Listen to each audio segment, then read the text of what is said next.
Okay, I think we will begin. Welcome, everyone. Thank you so much for joining us. I'm Christine Saunier. I'm the Nova Scotia Director of the Canadian Centre for Policy Alternatives here in Nova Scotia. And I want to first start by acknowledging and recognizing whose land I am on, and I think many of you are on, and that is here. I'm here in Kjipuktuk in Mi'kma'ki, the unceded, unsurrendered ancestral land of the Mi'kmaq people. We recognize indeed that we are all treaty people and have responsibilities to each other and this land. And we recognize the 400 plus years of history of communities of African descent and the 50 African Nova Scotian communities throughout the region today. We commit to actions that will move the work of truth, reconciliation, justice, and equity forward. And on today, this International Women's Day, or Women's Week, since it's tomorrow, I do want to specifically recognize the need to move forward on the 231 calls to action that came out of the national inquiry into missing and murdered Indigenous women, girls, and 2S LGBTQIA+ people. We're going to just put a link in the chat. We'll put in some links this evening for additional resources, and I will encourage you to do the same, please. If we were all in the room together, we could meet each other, we could share resources, and we hope we can do a little bit of that this evening on the Zoom. I do also, in the spirit of learning more about the wonderful women in our region, want to share that there's a new documentary series I'm really excited to see. I've only seen the teaser of. It's called Women of This Land, and it's about Indigenous women in Atlantic Canada and how they connect to land and culture. And you can watch it for free on CBC Gem tomorrow. And again, we'll just put a little link so you can find out more about that series. So on this day, on International Women's Day, we recognize and we celebrate women and girls' social, economic, cultural, and political achievements. I would like you, in fact, to put in the chat what or who you are celebrating. Feel free to also, again, link to resources, organizational websites. I want to start by thanking the women who shared their stories with us for the new report that we just released on migrant and immigrant women in Nova Scotia that you will hear about tonight. I want to thank them for sharing their stories, but also for the work that they did and that so many women and others did. That hard work, often scaring work at the height of the pandemic that we will hear about this evening. It is important that we also recognize that, yes, progress has been made, but also there's lots of work remaining. Work that will lead us to a place where we truly have inclusive labor market and indeed an inclusive society for women, where everyone, in fact, can reach their full potential, where we address pay gaps, where we address discrimination and stop the stereotypes and root out our biases. This day, International Women's Day, it emerged from the activities of labor movements, and I want to recognize that as well. That is fitting because our theme this evening is women in work, with obviously a specific focus on Nova Scotia. And I want to begin by acknowledging that there is indeed a union advantage. If you are unionized in this province, you earn more than those who are non-unionized. It's time we make it easier to unionize in this province and all across this country. I actually am going to spend just a few more minutes with you before I turn it over to talk about women in work in Nova Scotia, and then you'll hear specifically, obviously, about immigrant and migrant women in Nova Scotia and also women in the nonprofit sector. But back in September of 2023, Catherine Scott, who may be with us this evening, is our senior researcher in the Ottawa office of the Canadian Centre for Policy Alternatives. She released a report that looked at the gender gap in Canada and in each province. And the Gender Gap Index looks at 17 different indicators across 5 domains. It's really impressive work. Again, we'll link to it in the chat so you can have a look. Notably, the index revealed that the gender equality gap widened between 2019 and 2020, which is the most recent data in this report. In Canada, that gap had, in 2022, Canada had closed 78.6% of that parity gap, but that was a decline from 2019. And it showed that even though there's been an increase of women in STEM occupations, so science, technology, engineering, and mathematics, that increase of representation was offset by declines in women's mental health and the increased threat of violence against women and gender diverse people. In that report, Nova Scotia actually had the highest overall ranking. We know that between 2019 and 2022 was a particularly challenging time for women in our province, including because of the mass casualty that tragically happened almost, we're coming up on the anniversary of that in April. Nova Scotia came out on top, but actually had a lower ranking than in 2019. So that meant that it didn't drop as much as some other provinces. But just so we get a sense of women in work in this province, a couple of things. In terms of employment rate, women are working. The gap is very, very tiny. It's only about 98%. So we have 72% of women who are employed of working age, and 74% men. So not a huge gap there. When we look at full-time work, there's a bigger gap. 79% of women are working full-time versus almost 90% of men. And then when we look, of course, at low income, we have a higher percentage of women who are living in low income in poverty in this province versus men. That's 14 versus 11. And when we look at the gender pay gap, what does that look like when we look at an annual income? Well, it works out to about $13,000 a year in terms of that gap, which is still 72% of men's wages. So a median employment income for women in Nova Scotia is $33,400. And the median, that's the middle, for men is $46,300. We could share more. You can have a look at the report. I mean, things like where we see big gap is in terms of women's share of employment in management, 38% for women and 62% for men. So quite a big gap there. Given who our panelists are tonight, we're so pleased to profile our new work on immigrant and migrant women.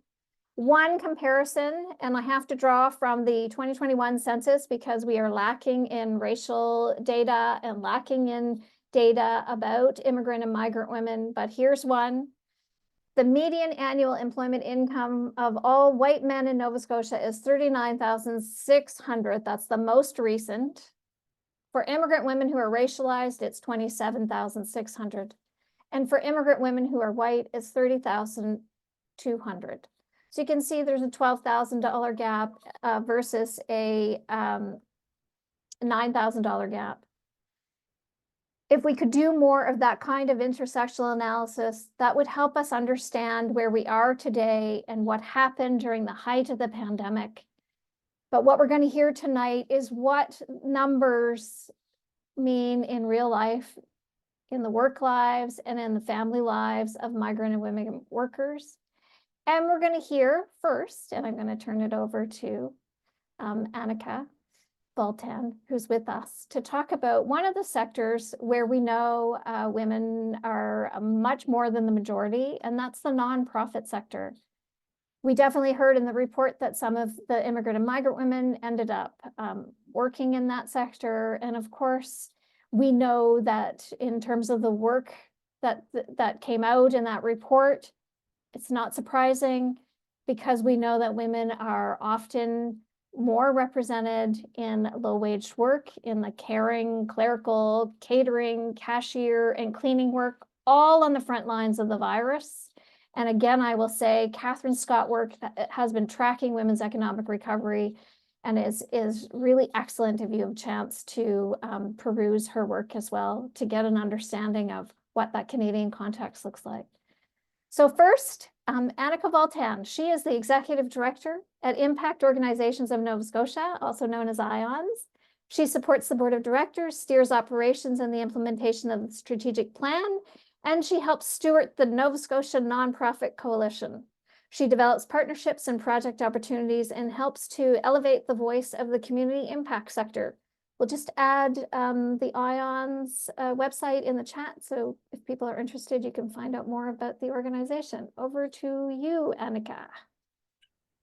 Thanks so much, Christine, and thanks for the invitation to join you all tonight on the eve of this very important day and during this week. So I'm going to share my screen, and if you could just let me know if this is looking good. Looks good. Okay. Great. So thanks for sharing the website for IONS. If there's other resources that pop into my head as I'm talking, I'll put them in the chat when I'm done. But as I mentioned, I'm really pleased to be here with you today. And my role, I think, is really to share a high-level picture of some of what's happening in terms of women in work in the nonprofit sector, which includes nonprofits and charitable organizations across Nova Scotia. If I can get my slides to change, there we go. So we know we are living through a time of significant change. We're in the middle of a climate crisis, economic recession, pandemic recovery, and racial reckoning. People and organizations are being asked to do more with less and are burning out, and people are craving connections with others. We also know the status quo is not serving us. And in our sector in particular, traditional approaches to funding and allocating resources in the community impact sector, as well as workplace culture, governance, and operations, are rooted in colonialism, capitalism, and mindsets of charity and scarcity. So we believe at IONS that it's time to reimagine what's possible in, with, and for communities. And I think that will really resonate with what the speakers tonight are going to be talking about. So many of you might not have heard of IONS before. We used to be called the Community Sector Council of Nova Scotia. We rebranded in 2022. The organization's been around for about 11 years. And we intentionally shifted our name to be more focused on the impact that organizations have rather than what they are not, which is not-for-profit. So this is a picture of our team back in November, our team and our board actually. And you can read here that we seek to support the volunteers and staff who are organizing and working to build a more just and equitable Mi'kma'ki. This is a picture that kind of summarizes our most recent strategy that we released just this past September.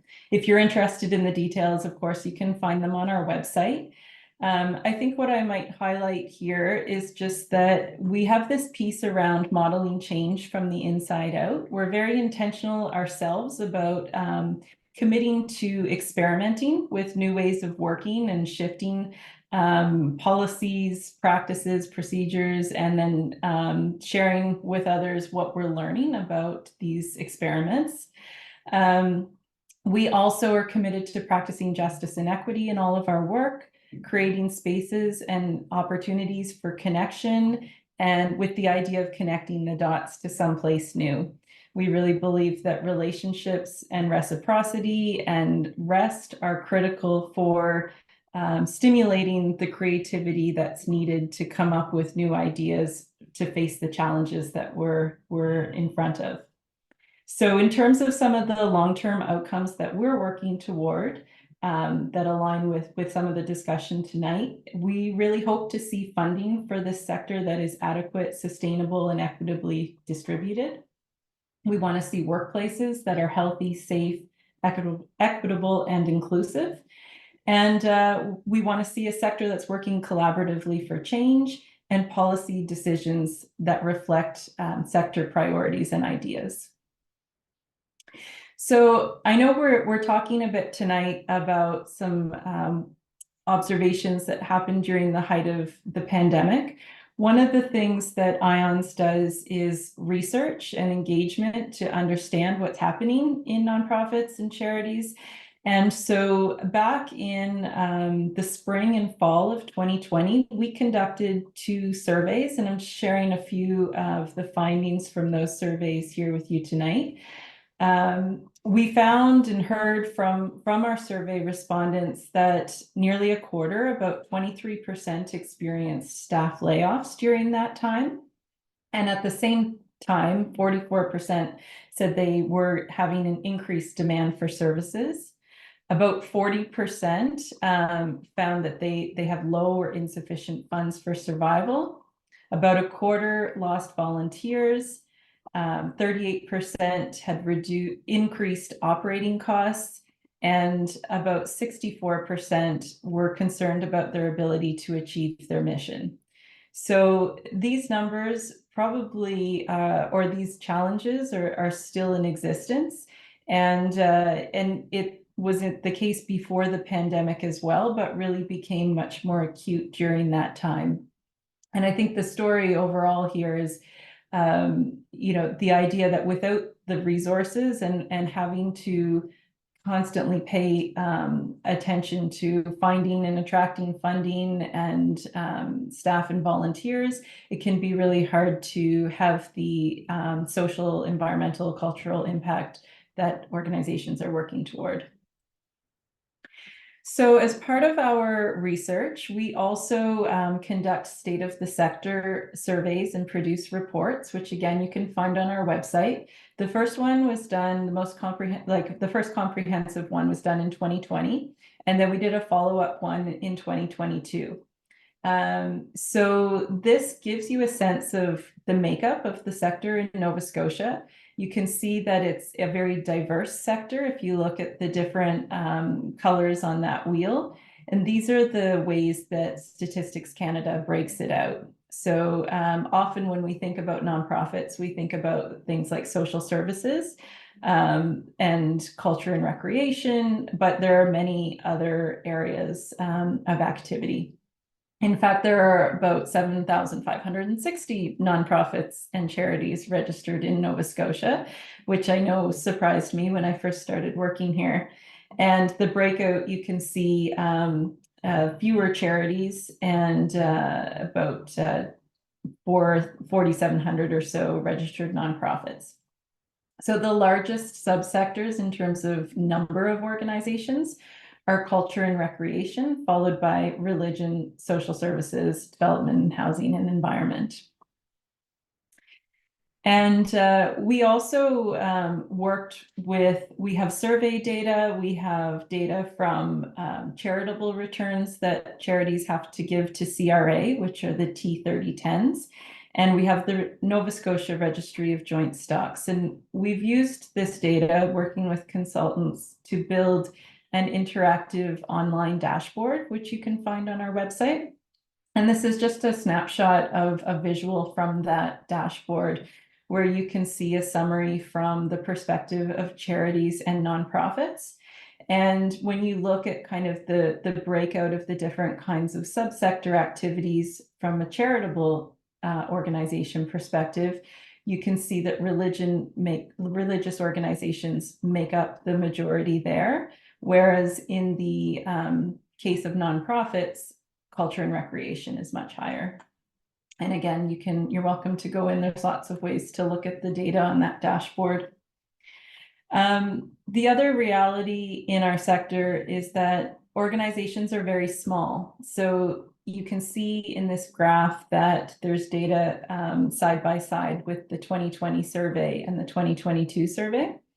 And we see fairly consistent numbers across those surveys in terms of organizations reporting they have 10 or fewer employees. And of course, there are many organizations that have no paid employees and rely fully on volunteers or in part on volunteers. Much fewer organizations here with more than 100 employees, only 4%, according to our 2022 survey. And we also saw growth in the number of organizations reporting an annual budget of less than 250,000. So, small organizations and the size of the budget is also decreasing. So I'll switch and talk a little bit about some of the economic and employment impact of the sector. In 2020, the GDP contribution in Nova Scotia was about 1.1 billion, which is just under 3% of the provincial GDP. And when you slice it this way, business and professional associations, followed by social services, are the largest contributors to GDP. There are about 19,000 people employed in the sector in Nova Scotia. And when we did our 2020 survey, we also had an estimate done of how many equivalent jobs there would be if you counted the hours from volunteers, and that would be an additional 30,000. And the social services subsector is the highest employer in terms of number of jobs, followed by business and professional associations and culture and rec.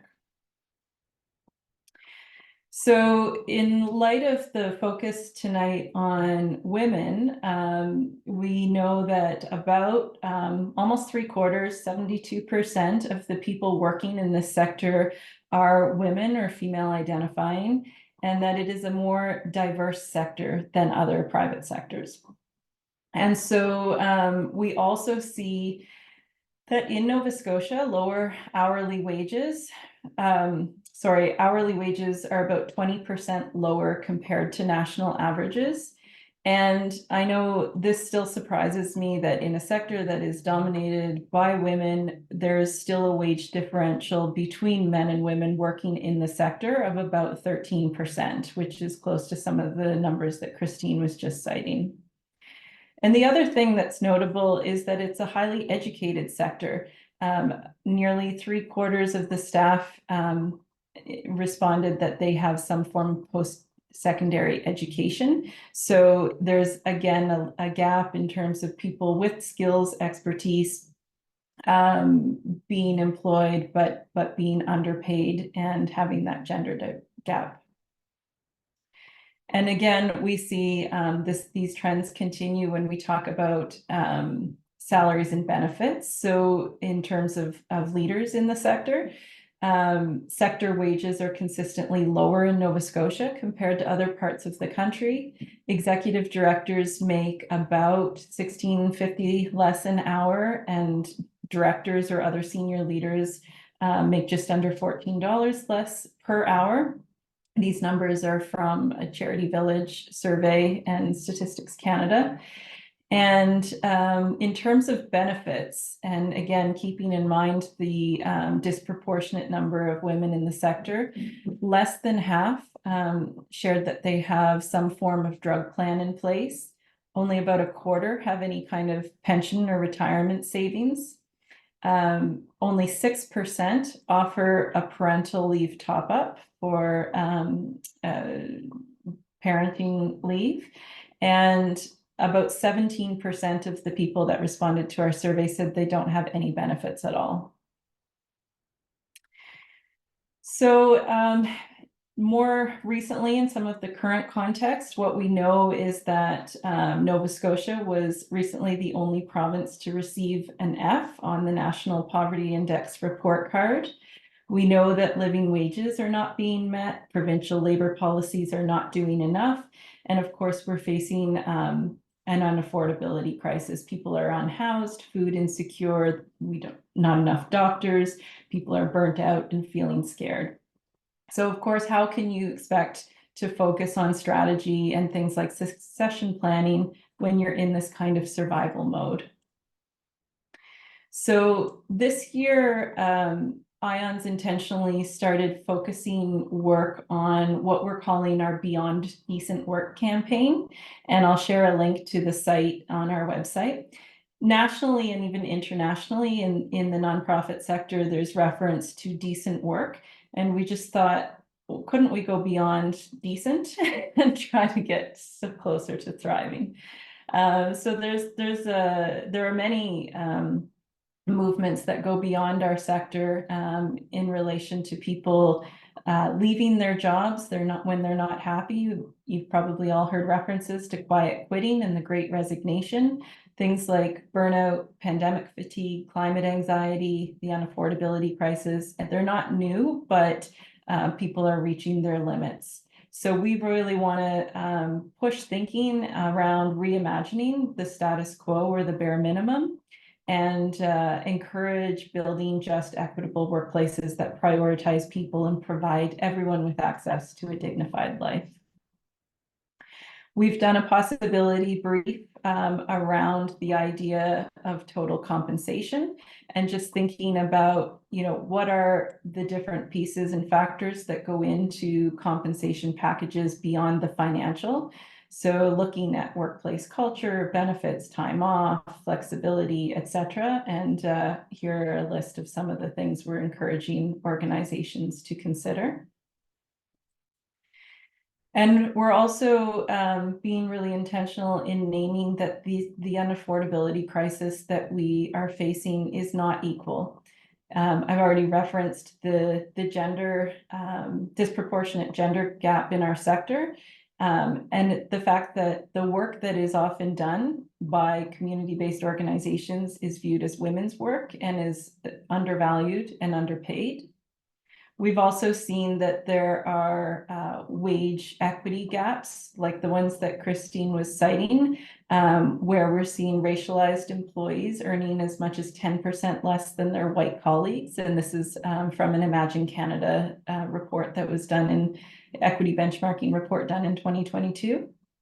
And in terms of ability, disabled people experiencing disproportionate levels of hardship due to greater costs of healthcare needs, compounded by rapid inflation.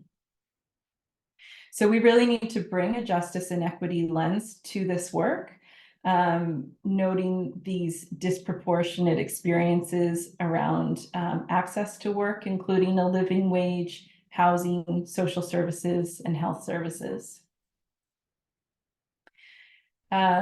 So I just have a couple more slides just to note that in a sector that relies on underpaid, undervalued work, labor from women, Black, Indigenous, racialized, disabled, and 2S LGBTQIA+ staff, we must make efforts to prioritize equitable solutions. In our surveys, we found that nearly half of organizations don't have strategies to attract and retain people from equity-deserving groups. And though we know that inclusive practices and policies are essential for nurturing welcoming workplaces and diversity, we found that only about 17% of organizations have made justice and equity part of their strategic goals. And when we think about organizational policies and labor standards, we need to consider the justice and equity implications. And that's to build the foundation for centering people in the work and fostering inclusive and accessible spaces. So it's not just about representation and fairness, but removing barriers for community-led solutions and uplifting diverse leadership to make space for new ideas. The knowledge exists, but we must create the conditions for transformation. And I'm going to leave it there. I hope that sets a foundation for what's to come. And I really look forward to hearing from the other presenters. And if IONS is new to you, I encourage you to check us out and follow us on social media, and feel free to reach out to me anytime. Thanks so much, Annika. That was excellent. So much of what I presented in the beginning, you have shown is part of the nonprofit sector, a sector that is so important to the province. I wonder if some of those stats were a surprise to some people who are with us this evening. I know they would be to some Nova Scotians, not those who seek access to the wonderful services that are provided in the sector, but certainly seeing the numbers around the number of jobs and the number of volunteers, which of course is not counted in our GDP, but that's a discussion for another evening. So I thank you very much for laying that foundation on a really important sector in our province. I am now going to turn it to, I'm not sure who's going first, but I'm going to introduce you to our next two panelists, who are two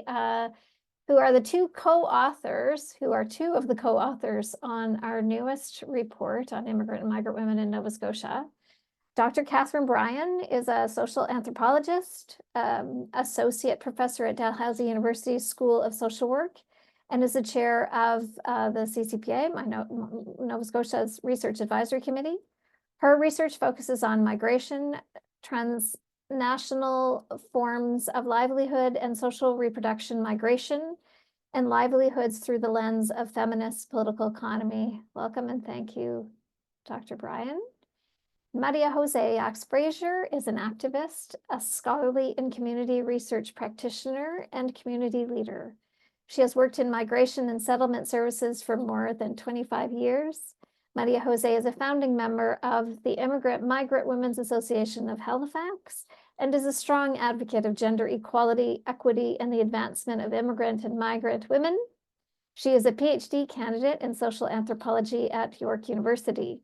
Her academic interests are on the cross-cultural mothering experiences of immigrant and migrant mothers. We'll just put a link to the new report, which is called Cooking, Cleaning, and Caring, COVID-19, Essential Labor and the Experiences of Immigrant and Migrant Women in Nova Scotia. And we'll put a link in to IMWA, the Immigrant Women's Association of Halifax, as well for your information. And I will turn it over to the both of you. So I will start, and I'm nervously sharing my PowerPoint presentation. Okay.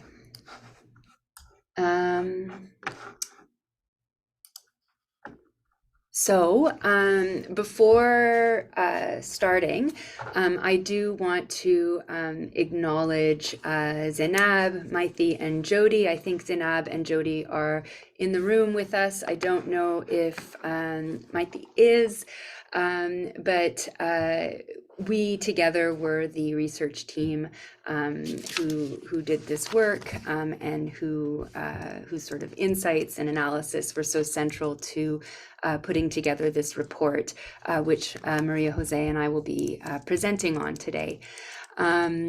This research was conducted in Mi'kma'ki, the unceded, unsurrendered ancestral territory of the Mi'kmaq people.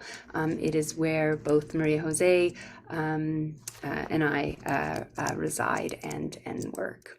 I also want to extend a thank you, of course, to the immigrant and migrant women who shared their experiences with us in support of this work and our shared understanding, but also to extend a thank you to Christine and to Catherine and to the CCPA for their incredible support for this work and for the opportunity.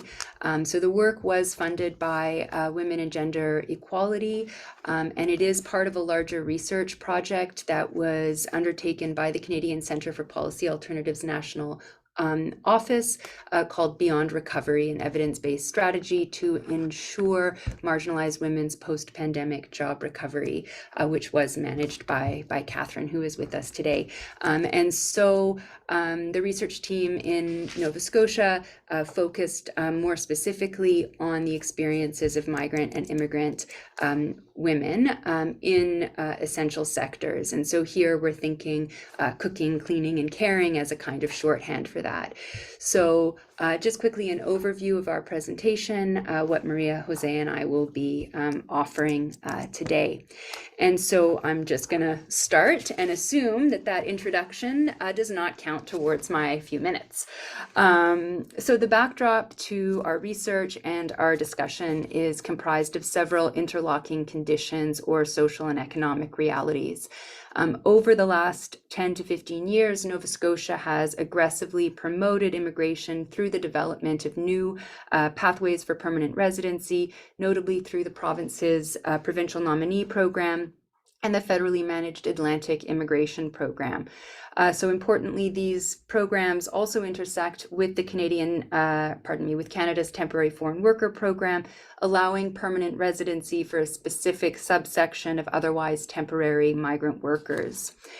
So Nova Scotia's investment in immigration represents a significant shift in the province's orientation to newcomer attraction and retention. Indeed, in the years leading up to and in the decade following the establishment of the nominee program in 2003, there was considerable reticence around immigration. While political will and public support have increased over the last 10 years, the social and economic integration of immigrants retains a very stratified quality, with many newcomers working in precarious, low-waged employment. So such employment renders newcomers particularly vulnerable to the growing and increasingly generalized social and economic insecurity characteristic of life in Nova Scotia more broadly. So importantly, for our purposes, this crisis of affordability converges with the longer standing crisis of reproduction, endemic in and emblematic of capitalism's externalization and devaluation of reproductive labor, which for many came to a head during the pandemic. So taking a step even sort of further back, so away from localized considerations of the cost of living and the liberalization of immigration in the province, we have a larger systemic set of considerations corresponding to the long-standing logic and impacts of capitalist political economy and its inherent reliance on and reproduction of different forms of social inequality. We also have an economic system that deliberately obscures the value of reproductive labor. So here we refer to labor socially and historically constituted as women's work. So cooking, cleaning, and caring are often regarded as secondary to the operations of economy and therefore society, and as such remain unpaid or, when commodified, poorly paid. The devalued status of this work is further compounded by gender ideology that posits women as specifically well-suited or naturally inclined toward it. This devalued status, however, does not limit the profitability of reproductive forms of labor, right? So far from it, and quite the opposite.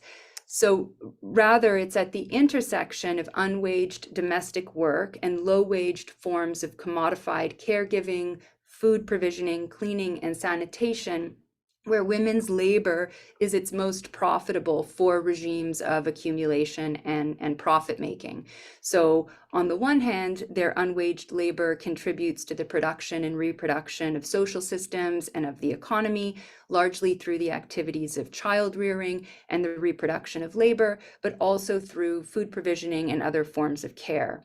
On the other hand, the historic sort of denigration of cooking, cleaning, and caring naturalizes the working conditions many women in essential sectors encounter, and it generates incredible kind of opportunities for exploitation and in turn profit. So here we don't really need to look any further than the unparalleled profits of food retail, coupled with the diminishing ability of food retail workers to meet their own basic needs.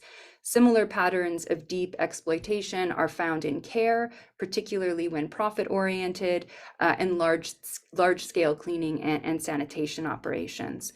So such dynamics, coupled with the overrepresentation of women in these sectors, reveal that women's entry into paid labor markets over the last 6 decades has done little for many to redress the conditions of gendered exploitation. Instead, these conditions have been transposed to, and in many instances, compounded by paid work. Critically, however, while gender emerges as a key sort of organizing feature of reproductive labor, it is not the sole arbiter of women's exploitation under the capitalist mode of production in Nova Scotia or elsewhere. Indeed, reproductive labor, or for our purposes, essential labor, is experienced, performed, and accomplished according to patterns of racial inequality, global disparities, and increasingly immigration or legal status.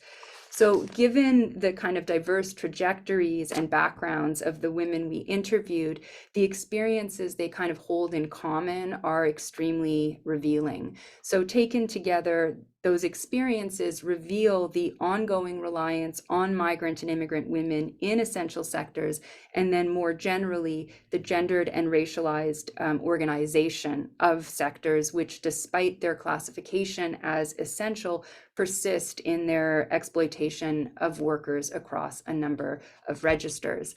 And so that is sort of the the kind of conceptual, the political kind of context that we were bringing to this work. And so with that, I'm going to pass it along to my incredible colleague and co-conspirator, María José, who is going to share with you the details of our findings. And do you want me to do your slides, or should I take them down? And that would be great if you could do them. Yeah, because of course I don't have them ready now. Yeah. Okay, great. Thank you, Catherine. So thank you so much as well for the invitation to participate in this project. Thank you to Kat, and thank you to the CPA, Christine in particular, and thank you to Lauren for facilitating many of the work that we needed to get done to do this presentation. We interviewed. So I'm going to talk to you about who informed us and what we learned from them. We interviewed, slide 2, please. We interviewed 27 women. Slide 2, please, Catherine. Oh, there you go. Who were working in the essential sector prior to COVID. They came as adults through different immigration pathways. And when we talk about immigrant and migrant women, we make the difference between those who were temporary foreign workers, including or had temporary permanent status, including refugee claimants, international students, spouses of international students, and we referred as immigrants to women that were permanent residents, and they came also through different immigration pathways, including federal skill program and the provincial program, and some of them came because they had family here and had come as political asylum immigrants. So the slide, next slide, please. So they came from 3 different continents. Most of them landed in Nova Scotia directly from their countries of origin, and others had previously worked abroad in their own educational backgrounds. Approximately half of the women were mothers and in long-term relationships, while others were half were actually single and either living alone or more typically with roommates in Canada. Slide number 4. Upon their arrival, some of the participants had university degrees. Most of them did. Many had a master's degrees, and some of them had PhD, while others were completing their first or second degree in Canada. They had various degrees of English language proficiency upon their arrival, and other had been trained in Nova Scotia or in Canada or other countries, but were mostly fluent when they arrived. Others require some familiarization. Slide 5, please. So in our study, as Catherine mentioned, we asked participants about their knowledge, their working lives before COVID, during the pandemic, and then post-pandemic. Slide 6, please. So I'm going to start before COVID. Regardless of the pathways that they took, each participant entered the province hoping to remain. And despite specific career aspirations, most encounter significant barriers to secure employment that was commensurate to their educational and skills. So most of them sought what felt like the only employment available to them. This typically meant working outside their training and developing new competencies and skills that would enable them to access and retain work in food provision and retail, cleaning and sanitation, and care. It also meant learning to navigate and manage the often difficult working conditions endemic in retail, service, and care sectors. Slide 7, please. And indeed, despite their credentials, participants work in 2 of the main sectors that came to be considered essential during the pandemic, namely health and food. So they work as grocery store clerks, cleaners, long-term and home care workers, settlement service providers, and childcare workers.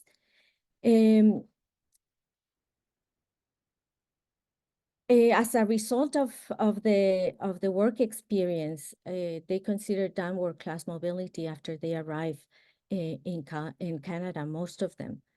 Slide 8, please. The experience of the women in our study provide important insight into the range of employment conditions of immigrant and migrant women working in the province before the pandemic, as well as the range of immigrant status among workers in sectors deemed essential in Nova Scotia. And they provide important insights into the racism and discrimination in Nova Scotia's labor market, but also in the communities where they work and the communities where they lived as well. So many of our participants regarded themselves chronically underemployed. Next slide, please. This referred at once to the work schedules, which tended to fluctuate and were almost always part-time.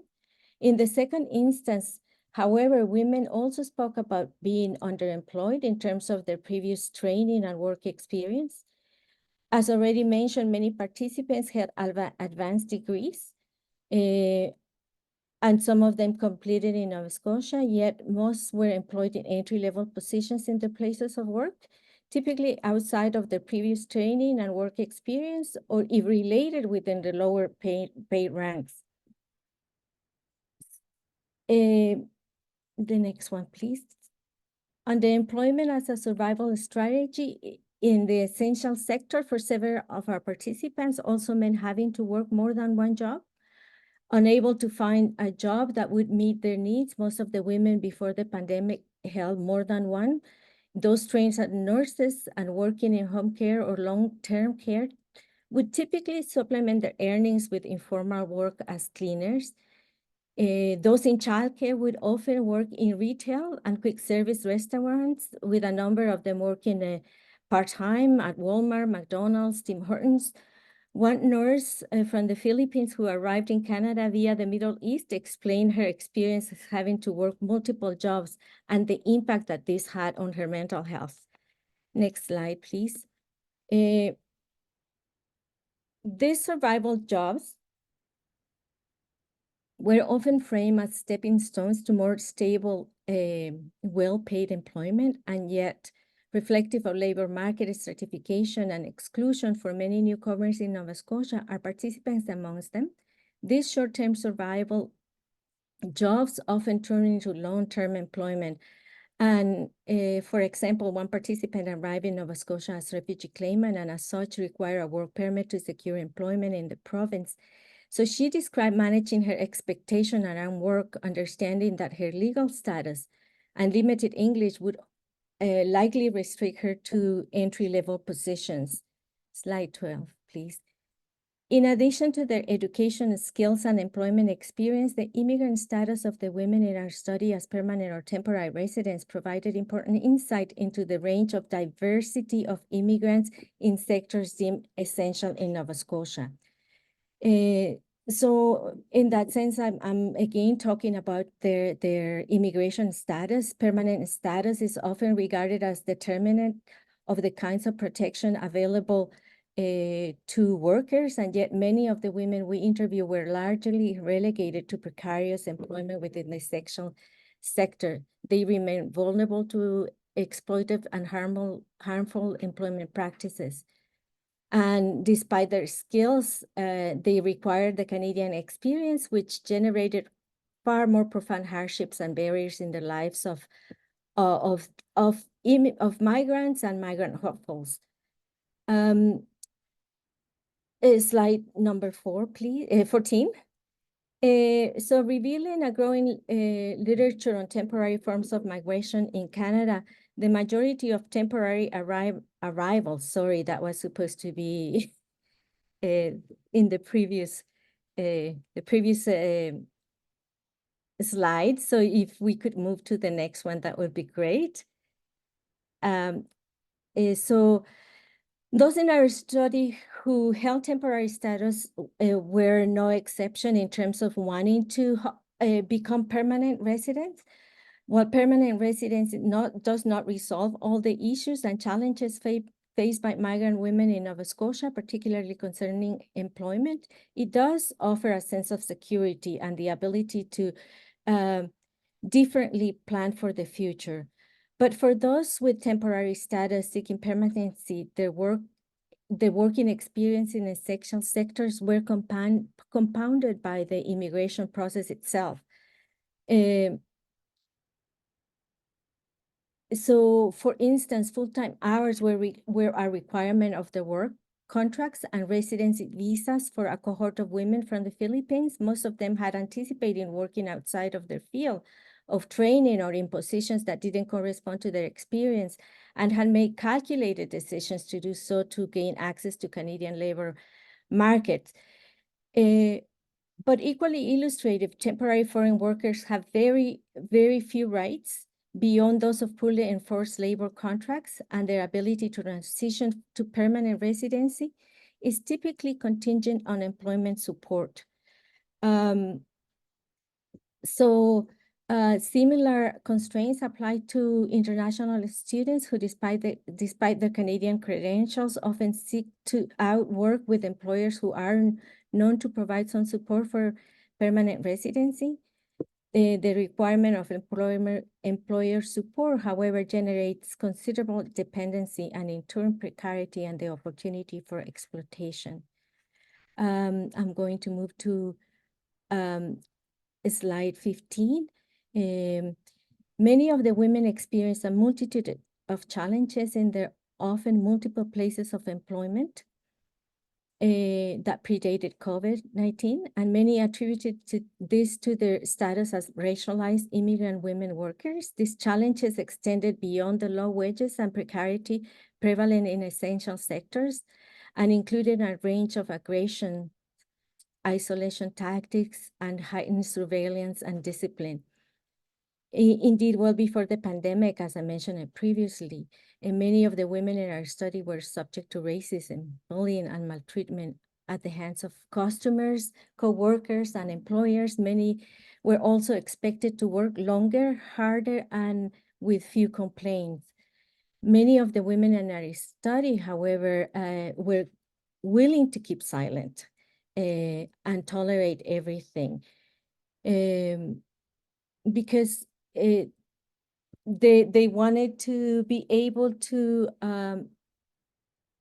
have these work experiences as a sort of stepping stone to other kinds of employment that were more aligned with their training. So it was very common for our participants to rehearse narratives of their early need to acquire Canadian experience, to learn the norms of and unspoken rules of the Canadian culture, and to even, as it was painful, subvert their ambitions in the service of that project. And COVID-19, however, would disrupt some of their plans. It would exacerbate the conditions that already prior to 2020 made it difficult for them to meet their needs and those of their families, both in Canada and abroad. So I'm going to move to their experiences during COVID. In the context of their experiences during the pandemic, participants spoke of their experience of experiencing increasing precarity, impacts on their mental health and well-being, and their strategies they used to survive COVID. So our study identified 4 features of work during the pandemic, which together contribute to diminished mental health and well-being among the women we interviewed were, for instance, reduced working hours, opportunities for employment and income insecurity, increased workloads, navigating and enforcing COVID-19 public restrictions, managing stress, anxiety, and anger of customers and clients. Together, this dramatically impacted the overall well-being of the participants. So when I'm talking about precarity, I'm not only talking about the financial compensation, but also about the precarity in terms of their mental health and well-being. So I'm going to move to the impacts of mental health that women experience following from these manifold stressors, particularly under the conditions of low-wage labor, low status in a essential sector. Each participant spoke about the toll that the pandemic took on their mental health and well-being, both physically and emotionally. Reflecting on their experiences, many of the participants wept or became emotional during our interviews with them. From their narratives, we can identify 3 interrelated challenges that underpin these women's mental health during COVID, which are the working conditions which typically worsen their during the pandemic, isolation, separation from family in their country of origin, and the navigation of the immigration system. So isolation, for many of the women, isolation was compounded by the transnational configuration of their families and the impermanence of some of them experienced in Canada. So none of the women in our study had children living abroad, but all had family and parents, and several had spouses living in the country of origin or elsewhere, often for employment. So in turn, managing one's feelings at work became an exercise in suppressing a profound depth of worry, anxiety, and often fear for the safety and well-being of loved ones, often residing in contexts where with less robust infrastructure, much larger populations, and considerably more circulation of COVID. So they were often concerned about the higher likelihood of infection and death that could potentially be experienced by the relatives. This worried, moving to slide 20, this worry was compounded by the routine loneliness and isolation often associated with migration, particularly amongst young adults who immigrated independently and in the service of transnational livelihood projects, which positioned them as breadwinners for family and extended kin, remaining in the country of origin. So one participant who works as a cleaner throughout the pandemic recounted that she had to support her family abroad. Moving to slide 21. Sorry if I am confusing you with my slides, Kat.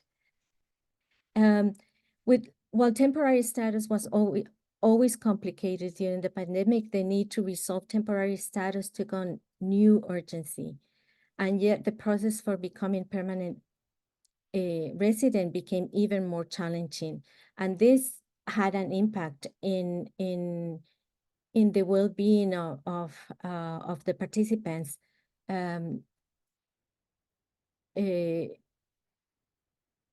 Because during the pandemic, Nova Scotia limited immigration support infrastructure was also exaggerated, particularly because everything had to shift from face-to-face to online processes. So I'm going to move to the strategies that they use for surviving COVID. And in the narratives, some of the women spoke about how they manage their multiple responsibilities and the strategies that they use to survive, to cope with COVID.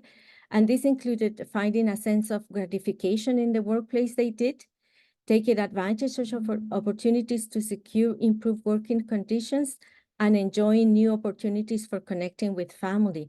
So moving to slide 23, even as the pandemic presented challenges,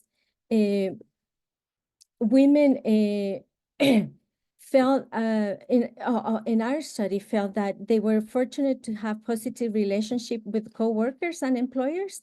Some of them spoke emotionally about their roles during the pandemic and the sense of belonging and meaning the work had offered them. And so it was interesting to see that in spite of them saying that they were overworked, that the pandemic had taken on an emotional toll in their lives. For them, being able to support others, to provide care for others, was something that was very meaningful, and it helped them navigate the already complicated challenges that the pandemic presented to them. Others are, as a result, even some of the more challenging aspects of working during the pandemic could be experienced positively. Sorry, slide 24.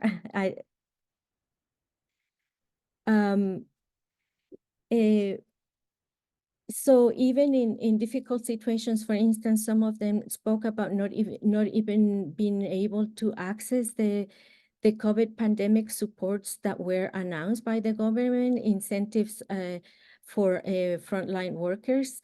And it was interesting how some of them said that they were not recognized as essential workers, although they were doing the work that it was essential to the survival of the clients, particularly around settlement work, and also around other kinds of work.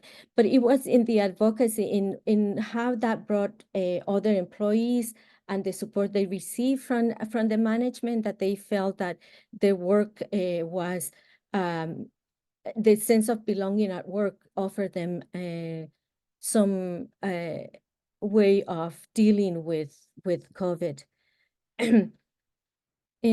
For them, also they had new opportunities for connecting with their families. So moving to slide 25. So some of them had new opportunities to connect with their families, notably with children and spouses, many despite the challenges of balancing paid work and the addition of homeschooling, and the existing domestic responsibilities spoke positively about the time that they spent at home. They did, those who spoke positively about being at home, they also talk about how having a home facilitated this, as opposed to people that they knew or people that they were working with that were in apartments. The lack of housing, or housing where they could be in different spaces, made a difference for them, and so they felt that other women were having a harder time because they didn't have the space that would allow them to be self-isolating with their families. So I'm going to move to slide number 26, after COVID, and I'm going to be as brief as I can, because I know I'm probably taking more time than I'm supposed to have. So after COVID, women were still feeling that they had barriers to transitioning from essential work to that did not align to their qualifications, to transition into a job that was commensurate to their credentials. For some of them, they talk about ongoing and worsening precarity, and others talk about opportunities for transitioning. So I think I'm going to move. Thank you. So some of them, when we ask about have they recovered from COVID, many indicated that while life had returned to normal financially, it had been difficult to fully recuperate. Instead, most of them described the need to catch up or make up. for most of them, for most of the women we interview, the earlier struggles persisted, and the situation had worsened because of the affordability of food, other essential goods, and affordable housing. So precarity was also experienced in the sense of mental health and well-being. Others had, and racism and discrimination, others had more opportunities to transition to work that was more in line with the training. So though only with some exceptions, they did not translate into more secure forms of employment and training. So several participants were better positioned to exit low-wage work during after the pandemic than others did, and some actually during the pandemic. Several participants who arrived in Nova Scotia with nursing degrees were able to take advantage of the labor shortages in the province to secure improved conditions and earnings in hospitals or public funded long-term care facilities.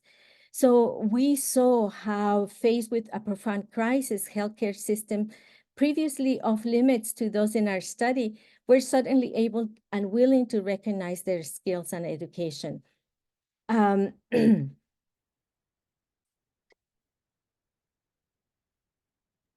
Maria Jose. Yes, I think I'm going to, yeah, I'm going to leave it like that. So if we could just move to the last slide.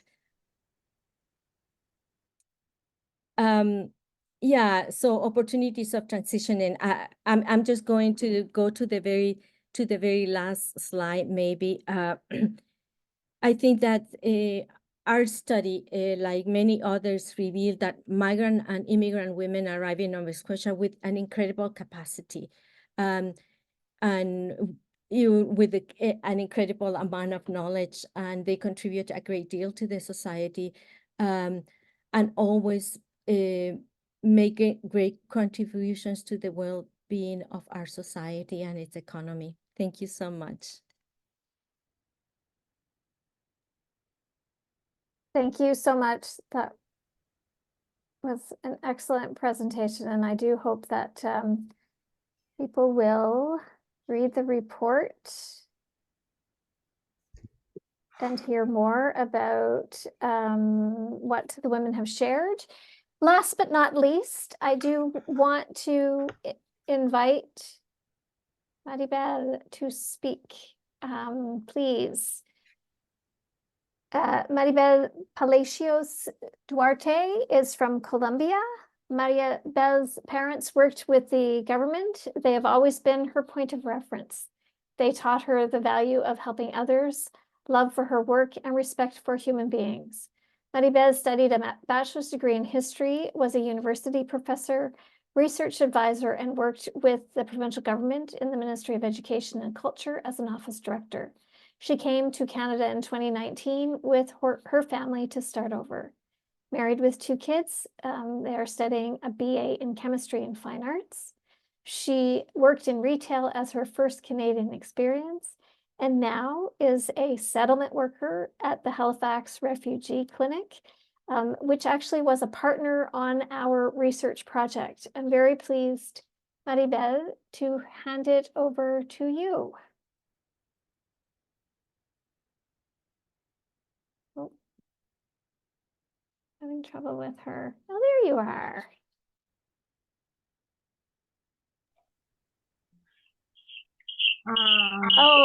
Oh, Can you hear me?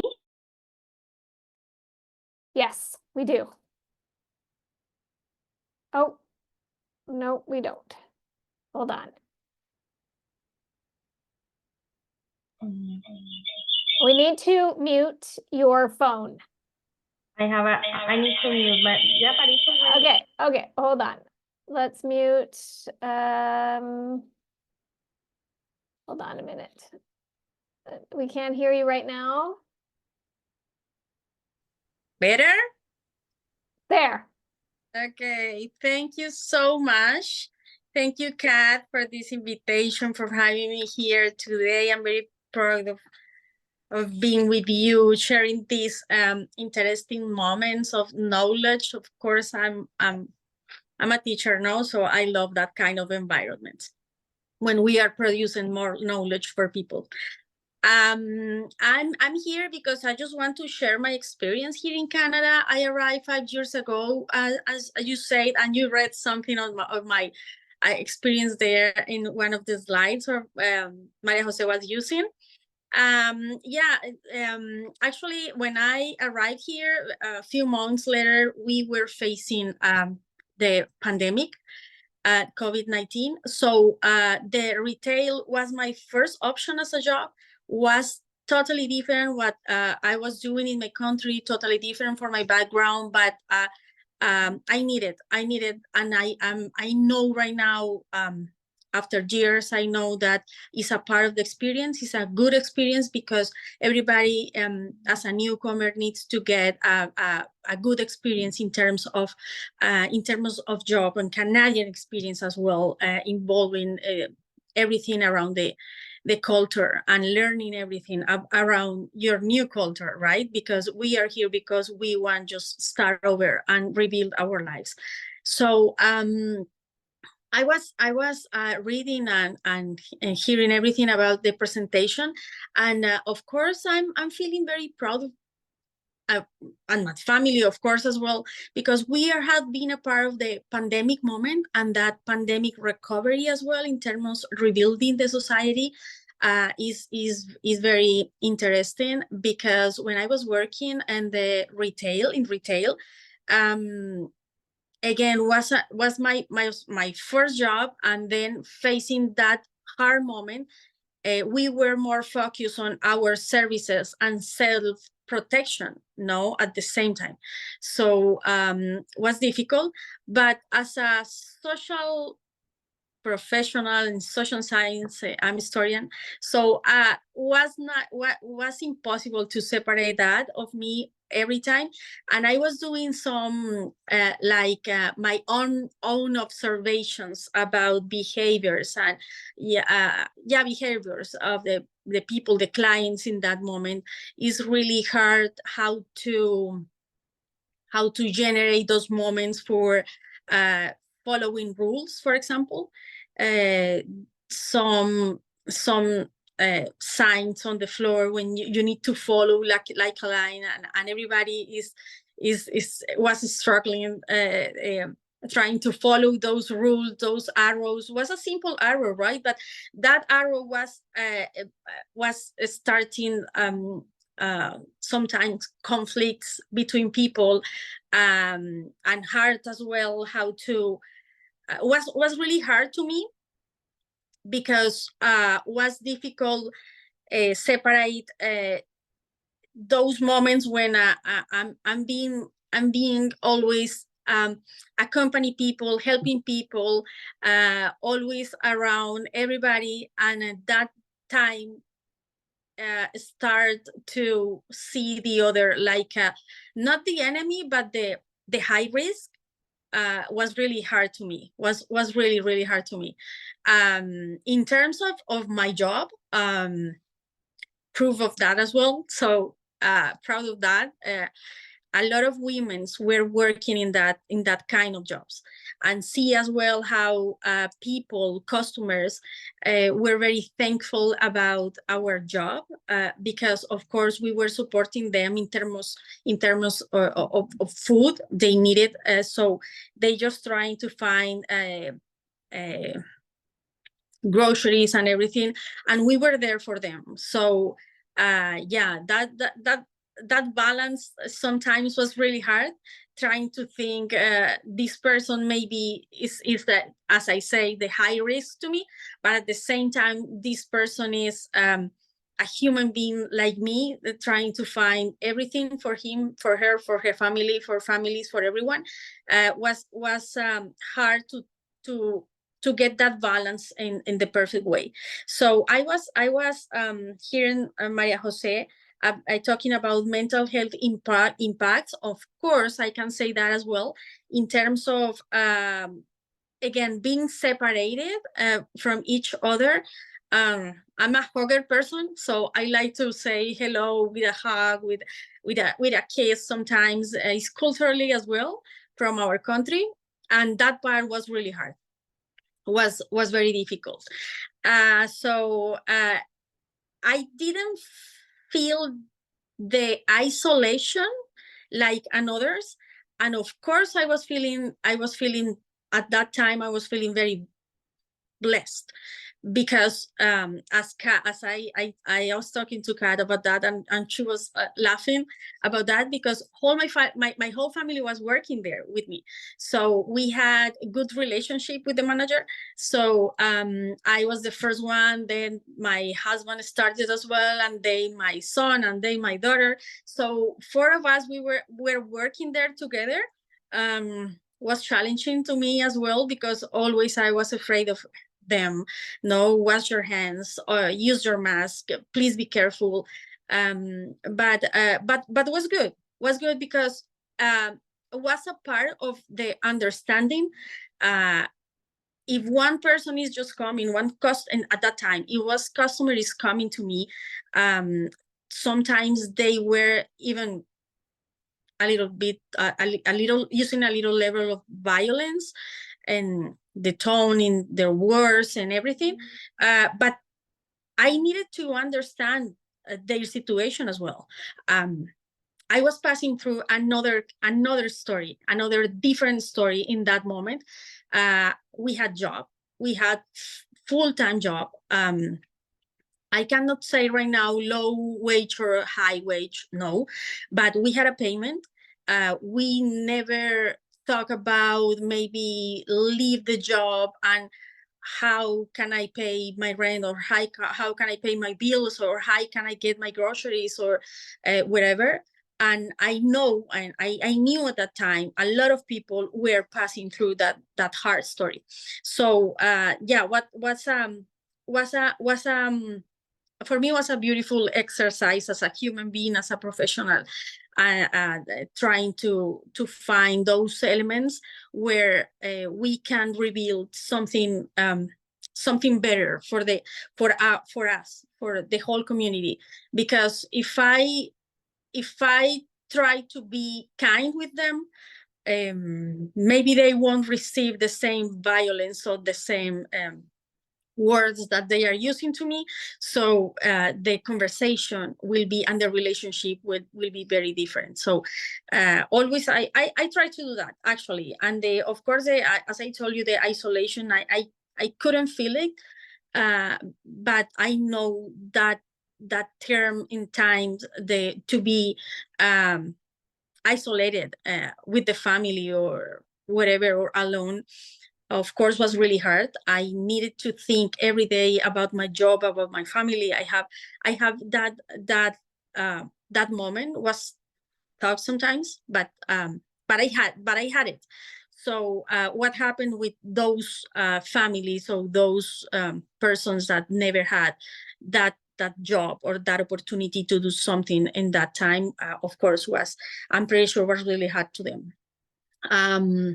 This experience has not been I cannot say it was a roller coaster. I can just see that like a beautiful hill, and I'm climbing every day. So I was a part of the pandemic moment, but I think I've been a part of the pandemic recovery that time as well. So one day I just decided to change my job, as you read there in that slide. Why? Because thank you for that opportunity, but I need to go forward. I need to find more opportunities to me. So I feel I need to grow up here. And if I decided to be here and choose that country in order to rebuild and start over, I think my responsibility as a human being and as a professional is try to give my 200% to this country. So that's why I decided to to start over and go forward. And I found a job with immigration. And at that part, I never say this to Kat, but of course, maybe I will open another window for research, another line for research. But I found I was working with immigration abroad, so are different jobs, right? You can find people for construction, but they are men. But we had another line, so food, but they are for women, mostly for women. So you can, if you are a woman, you need to go directly to that line. You don't have another options, another opportunities. So yeah, maybe it's in another case. But I realized the same. I'm thinking about that when you are sharing with us this research. Yeah, I just realized that and just went back, and yeah, it's difficult how women sometimes are having more difficult moments trying to find a different job, or if they want to grow up, will be more difficult for them. And finally, for my current job, I'm working on Halifax Refugee Clinic, as you said, as settlement worker, housing support, and I'm leading the coordination for housing support. Has been really hard as well, and we are facing, and at this time, the possibility to find a job for people living at the hotels, families living there. And we can identify as well how women have more, I cannot say opportunities because it's not it's unreal, but they have more opportunities in terms of knowledge, or in terms of skills, or even when we compare the English level of English will be lower for men. So it's very interesting, because we are working on that possibility, and give them as a women, give them more opportunities, and open more doors for them. So as a beautiful part of this experience, and mostly let me go back to my timeline, to the past, working in the pandemic. I feel I was a support for people that maybe I never met, or people that maybe I never seen again. But I feel that I was that support for them. Was very different, the position, when you trying to build that relationship between unknown people with a smile, and was interesting when you, even though you are using a mask, people can see in your eyes, and with your half face, people can see what you are trying to say, or what you are trying to transmit, just with a face. And they knew I was smiling, right? Was that part was very interesting. Of course, I can talk about as well hard moments, because of that behavior, because of some of them just needed to get groceries, and that's it, and they didn't want to get in touch with anyone. And the time is an important element right now, at that moment, between that relationships. Everything is faster, it needs to be faster. If you are not fast, if you are not a fast worker, you will maybe that will be in the certain point will be that seat when you can you can provoke a hard moment, a difficult moment, because you need to be faster, and people were demanding that those possibilities, because they needed just to go. I just want to buy my groceries and I just want to leave, but the transition for me was beautiful. The last time when I was there, because people started to break those fence and started to talk more. Doesn't matter if I still having my mask or not, but people started to rebuild those relationships, and everything around them was changing. Those behaviors were changing. The environment was very different in the store. Everything was easier for us. So yeah, it's was a beautiful process. Was when you are watching a movie, a cartoon or something like that. When you have that possibility to identify what is happening between them. And yeah, right now for the immigration process was the main part of the decision to having more people working here. So I don't want to say there was an excuse, but sometimes it's a big excuse when we were using that for in order to convince immigration office and please, we need this different number of workers abroad. We need it because we need them, because we are struggling with the post-pandemic, that in that pandemic recovery they need more participants in that story. So right now I can just say that part of the story is still existing, but everybody's moving in a different way with that knowledge that the pandemic can be there, another pandemic, why not, can be there. But as an immigrants, they are just needed to feel and to see the another possibilities in terms of those important relationships, right? I cannot imagine what happened in the past or in that part of the story with refugee claimants, for example, because I'm living that experience right now. I cannot imagine, honestly, what happened with them living in a hotel with the pandemic, with virus, with kids, with everything around them. I cannot imagine that. So yeah, finally, I just hope that as a human beings, we don't have to live another pandemic like that.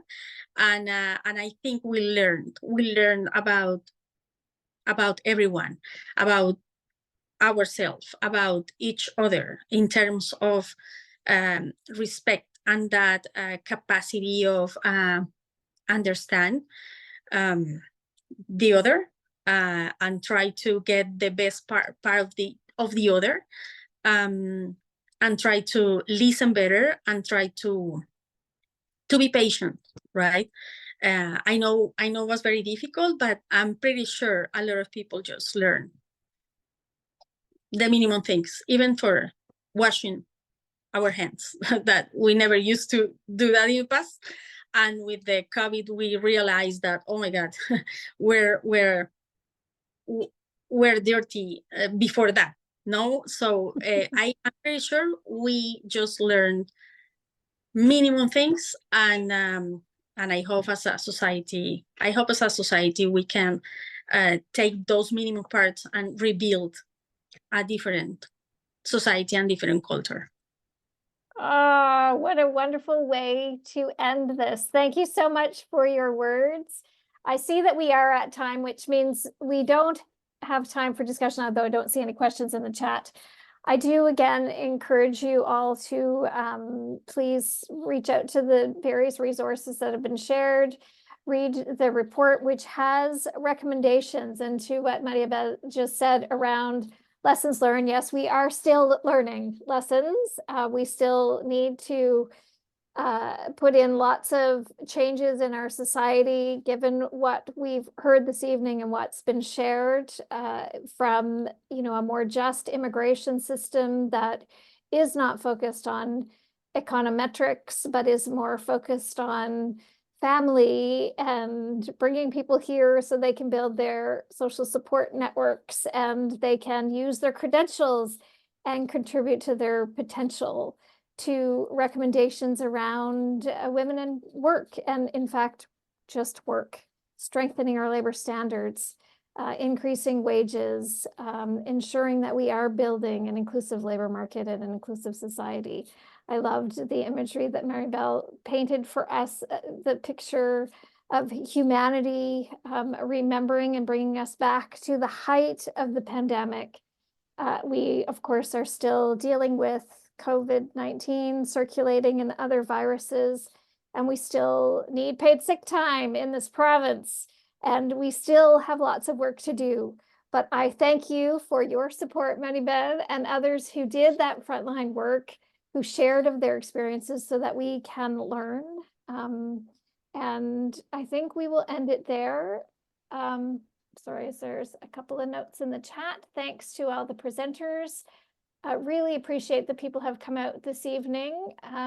Maybe we can just, instead of having me on spotlight, see other people and get people off mute if they'd like to say anything. This is International Women's Day. I want to wish you all, well, tomorrow, Women's Day Eve. Tomorrow is International Women's Day, and I wish all of you who are celebrating a celebration, and I thank you for all your contributions. I see all these wonderful women who I wish I could thank and hug, and hope to meet actually some of you in person. Someday. I see Catherine. Hi, Catherine. We have lots of Catherines. Catherine Winkler. Catherine